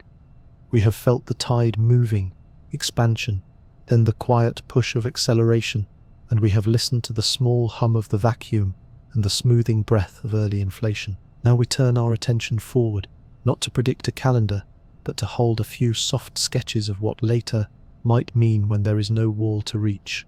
Futures, not endings. Horizons, not cliffs. A gentle place to begin is the future most compatible with tonight's calm evidence. A universe that keeps widening and cooling, its grand structures drifting farther apart as the years grow uncountable. Think of it as a long twilight rather than a catastrophe, an ever-slowing exhale in which the lights thin but the room remains. Galaxies that once shared the same sky loosen their mutual grip. The most tenuous filaments of the cosmic web stretch. The darker regions between become darker still. Stars spend their nuclear savings account with the patience of monks. New stars continue to form where gas remains, but the supply dwindles. Over a very, very long time, starlight becomes rarer and the universe tends toward a hush of faint embers. This picture is often nicknamed heat death, though the phrase is sharper than the mood deserves. No explosion, no shattering, rather a gradual slide toward uniformity, toward a state where usable differences, hot here, cold there, dense here, thin there, have mostly evened out. The orchestra does not stop on a chord. It fades into the long sustain of the hall itself. If the vacuum energy truly keeps its steady temperament, the expansion maintains its accelerating drift, and islands of matter become more isolated, each a lantern adrift on its own widening lake. Now, breathe. That widening changes the meaning of company. Within our local island, our galaxy and its neighbours, long since merged by gravity into a single, larger city. Life cycles continue on scales that make seasons and centuries feel like a heartbeat. Stars age, some swell and shed, others collapse into remnants. White dwarfs, neutron stars, black holes. Gravity rearranges the furniture endlessly, but increasingly in private, because distant archipelagos have slipped beyond possible conversation. The universe doesn't end. Our neighborhood becomes the world we can address. Follow that neighborhood a little farther, and we meet black holes as the final archivists of structure. They are not malevolent. They are patient over inconceivable spans. They very gradually leak their stored heat through a quantum process that lets them radiate ever so faintly until, if left alone long enough, they too ease away. The ledger balances with glacial care. The room grows sparse, but not in a way that asks for fear. It asks for humility towards scale. That is one path, and perhaps the gentlest to sleep beside. But possibility has wider wings, and we can hold a few other sketches lightly, the way one might turn different postcards in a soft-lit room. One alternative imagines that the energy-urging acceleration is not perfectly constant. If it strengthens over time in a particular way, the widening could sharpen into a drama dubbed somewhat too colourfully. The big rip distances would grow so quickly that ever smaller structures could be unbound, the way a very taut elastic, pulled faster and faster, would eventually outpace any knots. This is a speculative branch of the family tree, and current signs do not insist on it. Still, it is a shape we can store in the drawer labelled, perhaps, a future where the tempo keeps quickening rather than settling into a steady drone. For bedtime, it's enough to know that such a score would need a very specific change in the cosmic metronome that we haven't yet heard. Another branch looks backward differently, and therefore looks forward differently. If the overall density and curvature of the universe was such that gravity eventually won the long tug, the expansion could slow, halt, and reverse. A big crunch. The night would not slam shut. It would dim by degrees as the fabric gathered itself.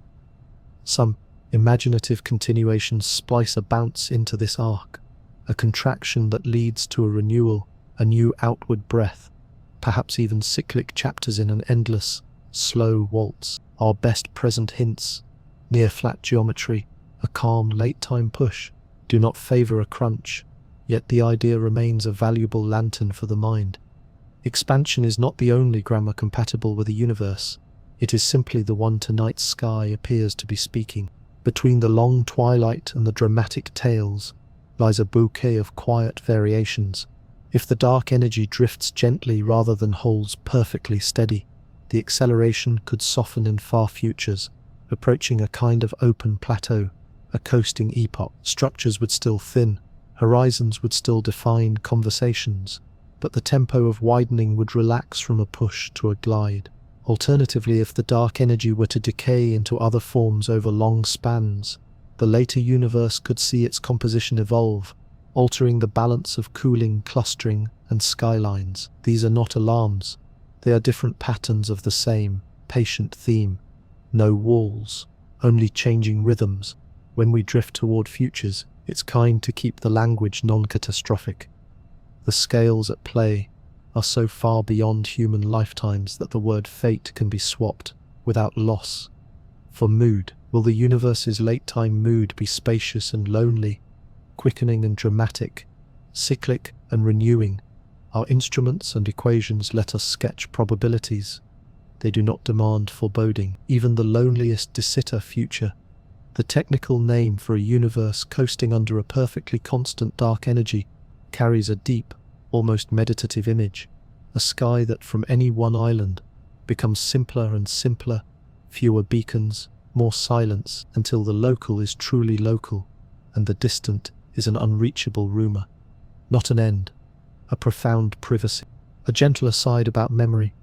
If black holes evaporate and stars burn down, does the universe forget? The question is more philosophical than practical.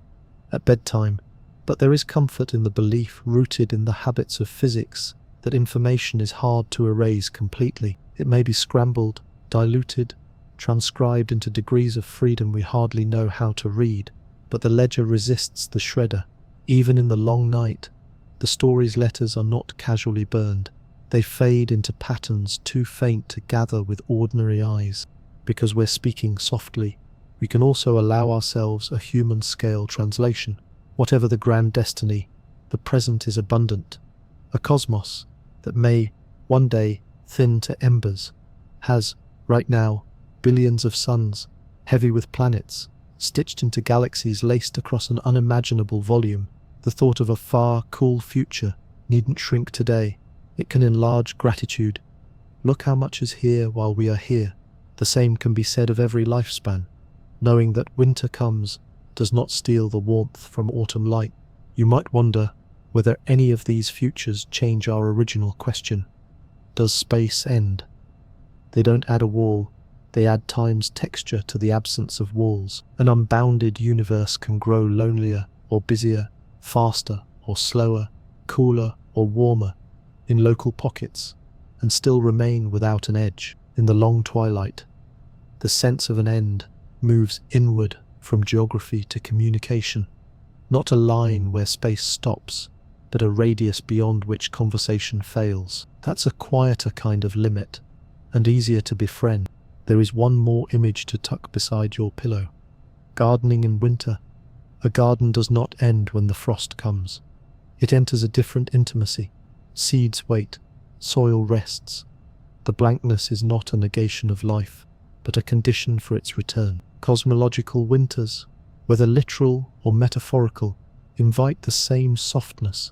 We can imagine the universe in late, cool repose without deciding that repose is failure.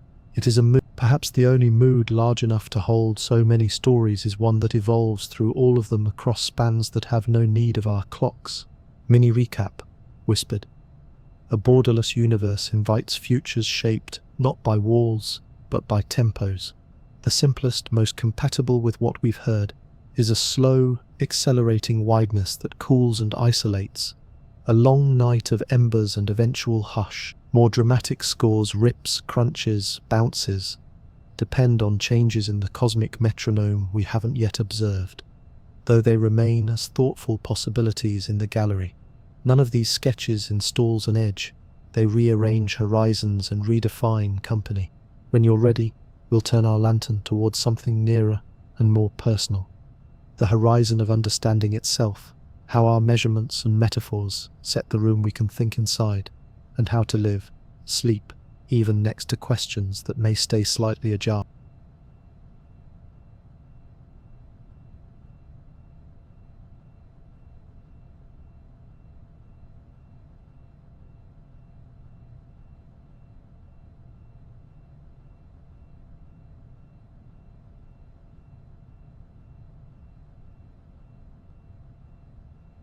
We have walked a long way by lantern light, and perhaps you've noticed something gentle but persistent. Every time we see farther, it's not our eyes that changed first, but our maps, a new instrument, a refined calibration, a different way to stitch many small measures together. Each widens the circle of what can be held. Tonight we tilt the lantern inward and look at the room inside our minds, at the maps and metaphors that let us rest beside a universe with no edge, and at the soft boundary where knowing gives way to patience. Begin with a truth you can feel in your body. A map is not the walk. It is a promise, a proposal, a careful sketch made from many steps, and a few good guesses. Cosmology lives by such sketches. We choose a simple, steady rhythm for the largest scales. Space looks similar in all directions and in all places, on average, and we let that rhythm guide how we read faint signals. This assumption, this cosmological principle, is not a creed. It's a starting lullaby, backed by sky maps that look evenly freckled when you stand far enough away. If you lean close, you see filaments, clusters, voids, the lively texture of the real. Step back, and the rough becomes smooth. We breathe with both views. Now, breathe. A second quiet truth follows. Every instrument has a personality. Telescopes blink, detectors tire, atmospheres murmur. Software has preferences, like a friend who always walks a bit faster than you do. When two instruments sing the same note, Our confidence rests easier when they hum slightly different pitches. We do not scold, we listen harder. The distance ladder's rungs, the standard rulers in galaxy maps, the freckles in the oldest light, each is a voice. Together they become a choir. Occasionally the choir reveals a soft dissonance, a tempo disagreement about how fast the current expansion feels, up close versus far away. You don't have to clutch that dissonance, just notice how it keeps the conversation honest. Wonder thrives on honest rooms. There is a limit written into the sky that no upgrade can erase. A boundary with a kind name, cosmic variance. It says gently that we only have one sky to look at, one realization of the great dice throw that seeded structure. Imagine trying to understand rain by watching a single storm pass. You can learn a great deal about winds, about clouds, about rhythm, but you cannot watch an alternate storm over the same patch of ground at the same time. Nature gave us a single cosmic photograph, not an album of parallel shots. Our statistics are therefore both powerful and forever a little lonesome. It's all right. Singers don't need 1,000 halls to learn how their own voice carries. Metaphors, too, have personalities. We have leaned on balloons with ants, dough with raisins, lanterns on water. Each opens a door. Each, if clutched too tightly, can also mislead. Balloons whisper about an outside that our ants will never know, but your mind might start assigning that outside too much reality. The dough can suggest a center where none exists. The lantern circle can be mistaken for a wall you can row to and touch. The cure is not to abandon metaphors, it is to rotate them, like constellations using one to soften the excesses of another. When you carry several, none becomes a tyrant. There is a deeper, subtler horizon, language itself.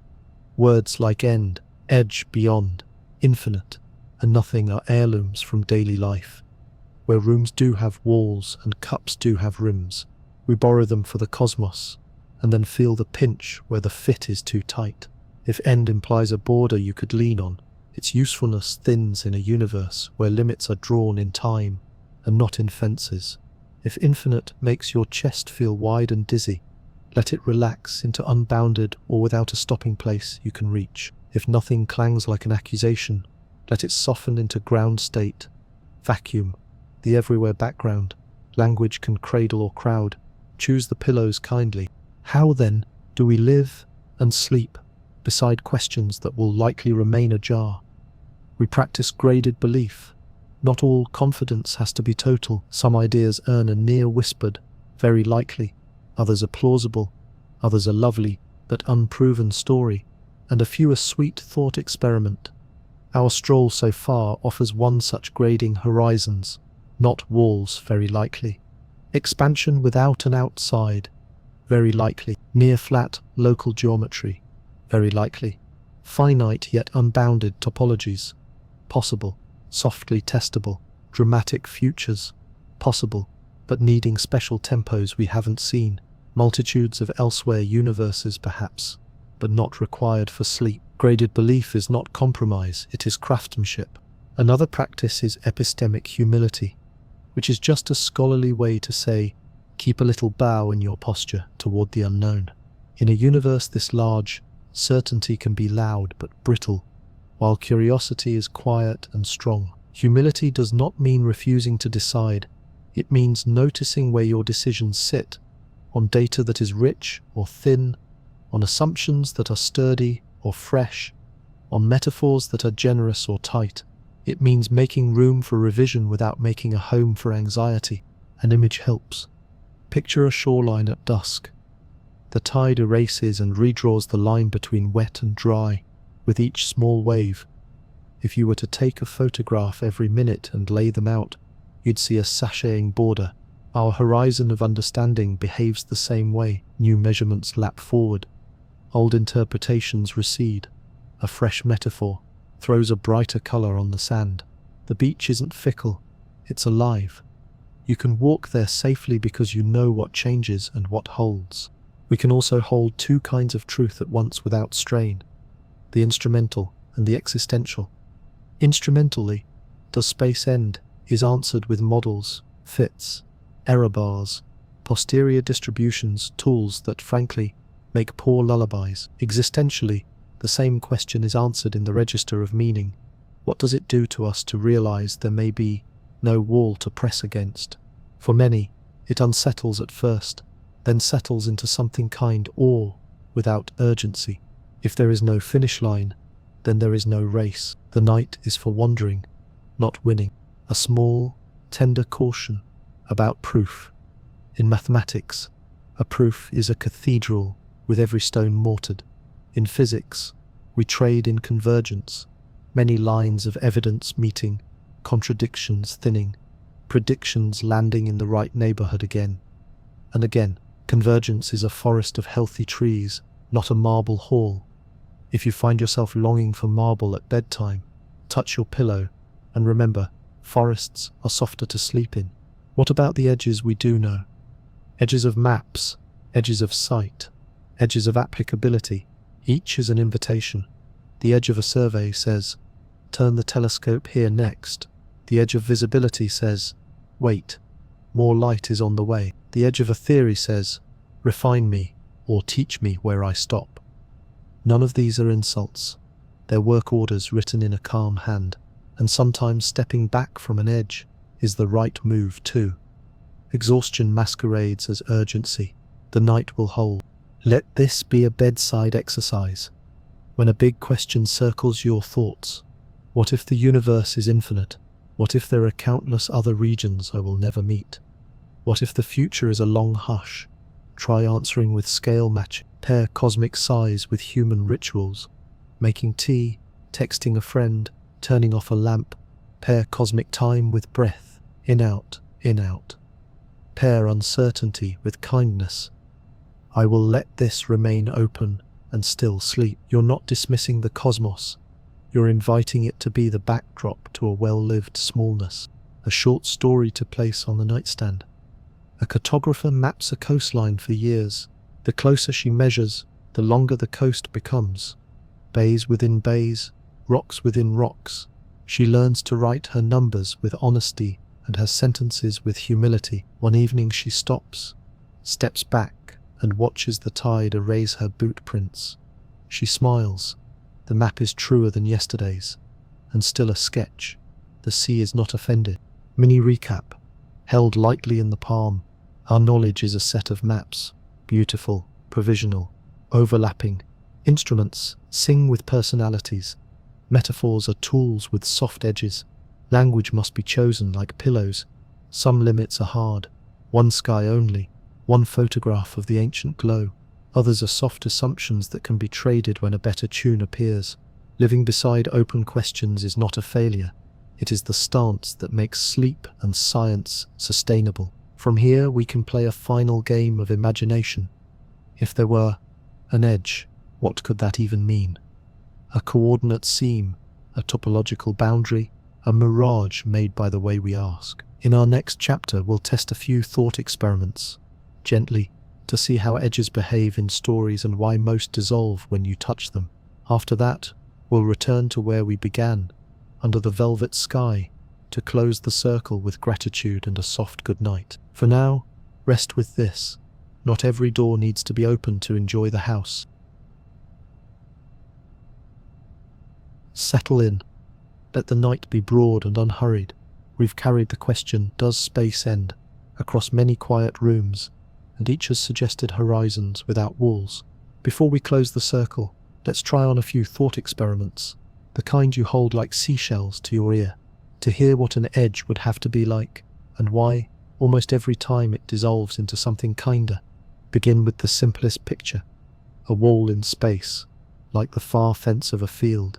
Imagine launching a small, steady spacecraft and aiming straight for it.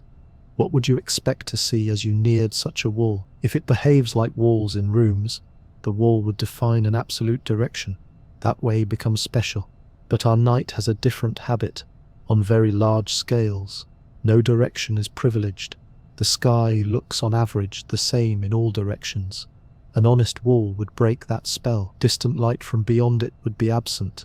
Galaxies would crowd on one side and vanish on the other. The oldest glow would be cut, like a rug against baseboard. We don't see such abruptness. The quiet freckling of the ancient light wraps evenly around us. Wherever you point to deep sky, surveys keep finding more. A literal wall would have to hide its own footprints in a way that strains the grammar of the rest of the room. Suppose, then, we soften the wall into a membrane you can't cross. Not a plank, but a boundary condition, like the edge of a violin string. Waves reflect. Nothing transmits. If so, the universe would become an echo chamber. Light traveling toward the boundary would bounce back, and you might see echoed constellations repeating patterns in the very deep sky, mirrored and shifted, like a quilt that repeats its motif if you look far enough. Astronomers do listen for echoes, subtle repetitions in the background glow or in the layout of distant galaxies. The sky, however, speaks of smoothness rather than mirrors. If a boundary exists, it is too far, too subtle, or too differently shaped to shout. A membrane that reflects without distorting any other note must be tuned with magical care. Possible? Perhaps in a fantasy. Natural? The night hums unlikely. Try a different story. A map edge rather than a world edge. You've seen it when a flapped map shows the globe. Somewhere a seam must be chosen. Often the Pacific gets sliced so that charts can lie flat. Walk to the seam. The world doesn't end there. The coordinates end. They were a choice, not a cliff. One can imagine cosmic edges of this sort, places where a particular way of labeling points runs out of breath. The North Pole of a globe is notorious for this. Longitude lines bunch and lose their meaning, yet Earth remains whole, and a different chart unwrinkles the view. In space-time, many ends are like that, artifacts of description. The cure is a change of chart, not a change of universe. This is why physicists make a fuss about distinguishing coordinate edges from physical boundaries. One is a cartographer's quirk, the other would be a new piece of furniture in the room. What if the edge were subtle still, not a place you can reach, but a limit you approach? Imagine a corridor that keeps receding as you walk, floor tiles laying themselves just ahead of your toes. You never catch the end because the hallway grows by the exact amount you would have used to reach it. In cosmology, acceleration can create this feeling. Some regions recede from us so quickly that light sent now can never arrive. A horizon of conversation, not of existence. It is tempting to call that a boundary, but notice the mood. Nothing there is outside the universe, and nothing forbids being there for those who already are. It is only we who cannot exchange future hellos. The edge in this tale is made of time's geometry, not of material. It is shaped by how the fabric stretches, not by a barrier built in. Let's try a mirror universe edge, the kind found in fairy stories. Cross it, and you emerge into a reflected version of your world. Could such a seam hide? If so, the laws of physics would likely betray a handedness change. Tiny preferences in particle interactions would reverse on the other side. We do know nature is slightly chiral. Left and right are not perfectly interchangeable in certain decays. If the sky were quilted from mirrored panels, the oldest light might carry a faint twist in its polarization where panels meet, or distant structures might favor one spiral over another in a telltale way. The night, so far, offers no clear panel lines. The quilt looks hand-stitched without seams, another shell to hold. The video game world. Walk off the right edge of the screen, and you reappear on the left. This is finite yet unbounded, a topological loop, not a wall. We've already wandered this meadow with the torus metaphor. Here the edge is an illusion of presentation. If the universe were wrapped in this way, and the wrap was small enough, you could see multiple images of the same faraway galaxy arriving along different wrapped paths. The sky would contain soft repeats. People do look for them, pairs or circles in the ancient light, matching patterns in far-flung directions. The silence here is meaningful. If the wrap exists, the loop is large compared to our observable field, or the pattern is too faint to pick out with current eyes. The thought experiment doesn't fail. It says maybe, then yawns and turns its face to the pillow. What if the edge is physical but permeable, like the shore of an island in a larger sea space ends here, but something else, with different rules, begins at the surf? It's a bracing image, and sometimes it hides inside talk of multiverses, where different patches carry different physical constants or dimensions. Could we detect such a shoreline from within our island? In principle, a near enough neighbouring patch pressing against ours long ago might have left a bruise, a circular mark or gradient in the ancient glow, as if two soap bubbles bumped. People have searched gently for such circles. Nothing decisive yet. This is not disappointment. It is a lullaby word, patience, and a reminder that even if shores exist, they may be very far, or the surf long calmed. Here's a friendlier puzzle. Suppose you actually reach an edge, and it behaves like a wall. What happens to your hand when you press it there? If the universe is a fabric governed by field equations, those equations must still hold at the boundary. They must tell matter and light how to behave at the edge. The simplest boundary conditions tend to force reflections or absorptions. You become your own echo, or your heat is swallowed without reply. Either way, the boundary becomes an engine of asymmetry. It changes the way waves superpose, the way fields settle. The nearby region would be weird in a way. We could likely read from afar because waves have long arms. We don't observe such a persistent weirdness. The air of the cosmos is eerily consistent. The same quiet physics written everywhere we've looked. Let's visit a more inward edge, the edge of meaning. Ask a question like, what is outside space? And notice how the grammar itself falters. Outside is a relation that lives inside a larger space. Outside the house, outside the city, outside the garden's low wall. When the subject is the totality of space, outside stops pointing. This doesn't mean you asked a bad question. It means you found the limit of a metaphor. A kind response is to reframe. Instead of asking for a neighbouring room, ask whether space can embed in a description with more dimensions. Mathematically, yes, curved surfaces can be embedded in higher dimensional flats for visualization, but the embedding space need not be physically real to give the original space meaning. The ant on the balloon's surface doesn't need to believe in air to do geometries. It is enough that distances and angles on the surface can be defined and lived.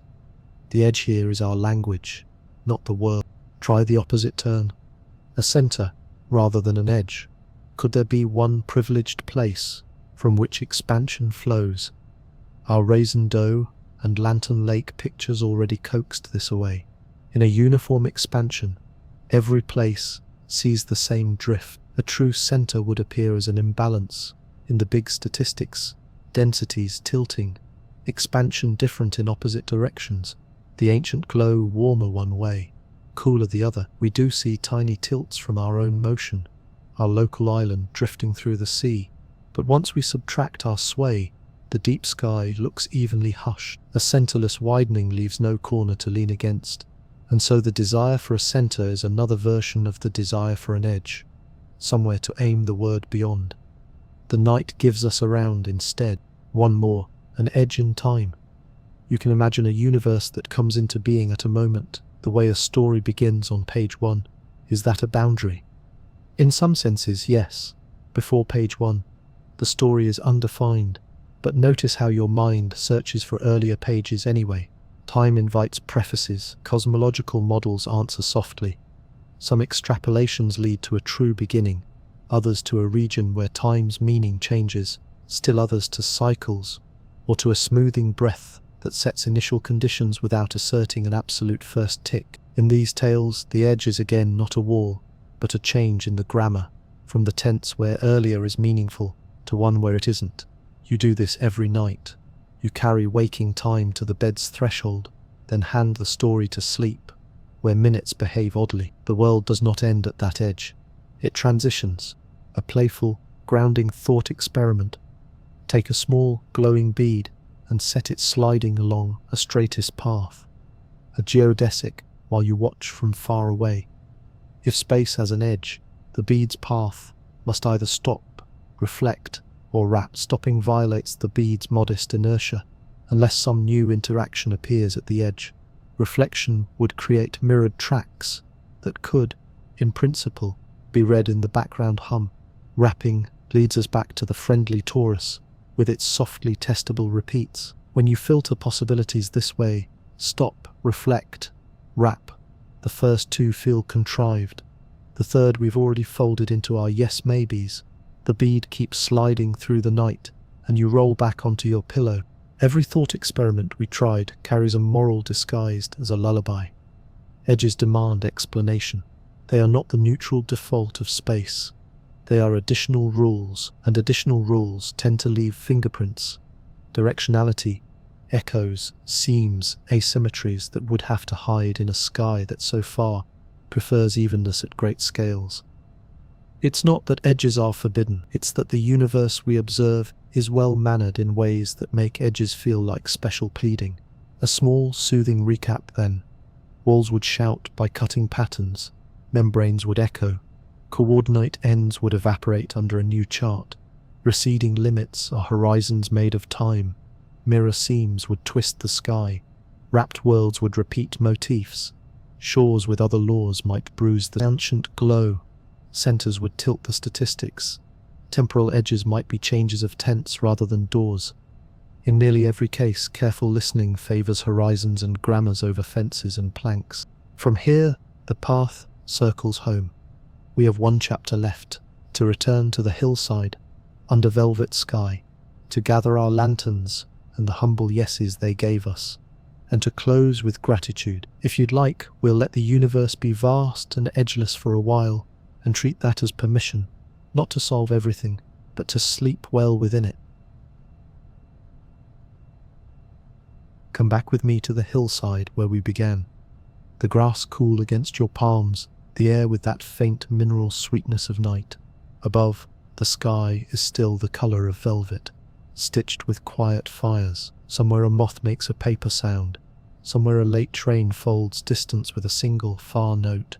We've walked a long, gentle loop, lantern in hand, and we're home again. A little wiser, a little softer.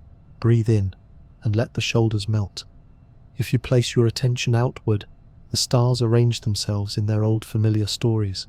If you place your attention inward, the breath arranges itself in its ancient tide. Between those two arrangements we've carried a question, patient and bright. Does space end? It has changed shape in our hands. It arrives now like this. Where do our horizons live, and how do we live kindly beside them? We learned first to trust the difference between an edge and a horizon. Edges belong to rooms, horizons belong to journeys. Our horizon, the observable universe, is written not in stone but in time, a circle of sight set by how long light has been travelling since the first hot glow was freed. Beyond it may lie more of the same pattern, or loops so large they only whisper, or subtleties we've not yet learned to hear. None of those possibilities need a cliff. The lantern light ends, the path need not. We learnt to let space stop being a backdrop and become a participant, elastic, musical, capable of carrying curvature and keeping time. Locally, it feels tame and faithful. Globally, it can surprise, like a thread that seems straight up close, but over the whole room returns to meet its own tail. Shapes without edges, finite yet unbounded, became imaginable companions. The donut world that wraps without seams, the nearly flat expanse, so large that its bend hides beyond any stroll we can take tonight. We learn to picture expansion without an outside, to trade ladders against walls for widened spacing between far things. No center to point to, no rim to sail past. A rising loaf of galaxies, a balloon's skin lived from within. An elastic band with glowworms that drift apart because the band itself relaxes. Bound things stay bound. Local ties keep their promises. The widening carries no hurry, only a rhythm you can breathe to. We listen to evidence, as one listens for a favoured song through an open window. Red-shifted colours told us that wavelengths lengthened as the fabric stretched. Distance ladders and standard candles held hands across the dark. Standard rulers traced ancient sound waves fossilized in the spread of galaxies. The oldest light, the first clear photograph, whispered of near-flat geometry and tiny freckles, whose sizes and balances say gently, yes, this is the story. Lenses curved, maps matched models, Clocks far away ticked slowly, just as a stretching world predicts. No single measurement slammed a gavel. They hummed, agreeably, together. We met the late-time tailwind, dark energy, as a placeholder for a calm encouragement, written into space. A constant hum fit the tune best, though we left room for variations and revisions. The way you leave a seat open at the table for a friend who might yet arrive. Acceleration shaped a different kind of boundary, not a wall you can touch, but a radius beyond which new hellos may never arrive, even given forever, a limit of conversation, not of being, softer to sleep beside. We learnt that emptiness is an unhelpful word. The vacuum hums, the fields that fill reality never sleep perfectly. Still, on the smallest scales, the universe keeps a low murmur that in the earliest instance may have been amplified into the freckles that later became everything. Inflation, that first quiet breath, smoothed the sheet and lifted the whispers. Beginnings and endings turned out to be changes in grammar more than doors tenses of time, where earlier and elsewhere sometimes retire from duty and let different words take over. We let ourselves imagine futures without frightening ourselves. A long, cooling night, where islands drift apart and local stories continue with great patience. Rarer tales, rips, crunches, bounces, filed under perhaps, not panic. None of them added offense to the world. They changed the tempo of the widening, the quality of company, the meaning of hello. Horizons all the way down. We talked too about maps and metaphors, how balloons, lanterns, and dough are cradles for understanding, not cages, about instruments with personalities and choirs that find harmony by overlapping notes, about language as furniture we can rearrange, swapping edge for horizon, outside for within, nothing for background, until the room fits the mind and the mind fits the night. And then we did something braver. We tried to invent edges and watch them dissolve. Walls would have left echoes, membranes would have mirrored, coordinate seams would have vanished under a new chart. Mirrors would have twisted the sky, wrapped worlds would have repeated motifs. In nearly every thought experiment, the universe we actually see, well-mannered, even, gently lumpy, declined to cooperate with a cliff. Not forbidden, simply not its style. What remains is not a verdict, but a posture. We are small creatures under an enormous ceiling, and the ceiling is likely not a ceiling at all. Rather than make us lonely, that can make us local. If there is no finish line, there is no race. If there is no wall to lean on, then the ground we have becomes more precious. The cup in your hand, the breath in your chest, the sleepy weight of blankets. These are not diminished by knowing that galaxies drift. They are made luminous by it, like a candle looked at through a window while snow falls. So, settle. Feel the bed hold you. Let your eyes soften until the stars double and blur, until the velvet becomes a single tone of night. If you're still awake, you're welcome to share where you're listening from. What city, what shore, what quiet room, so our little constellation of listeners can glow again across the map. It's always a comfort to see those dots, to be reminded that in a universe without edges, companionship is something we get to make on purpose. Our question can rest now. Does space end? We can answer with a bedtime honesty. As far as we can tell, no walls, only horizons. Those horizons move when we wait, grow when we listen, and change their meaning when the cosmic metronome changes tempo. They ask nothing of us but patience, and they give us back a kind of freedom to be curious without urgency, to be amazed without needing to arrive. Thank you for walking this circle with me, for letting science speak in a whisper and wonder keep the lamp. This has been Midnight Sleep. Scientists, I'm grateful for your company. May your dreams be wide, but unhurried. May your breath find its tide, and may the night carry you gently, gently into the warm, edgeless dark of sleep. Good night.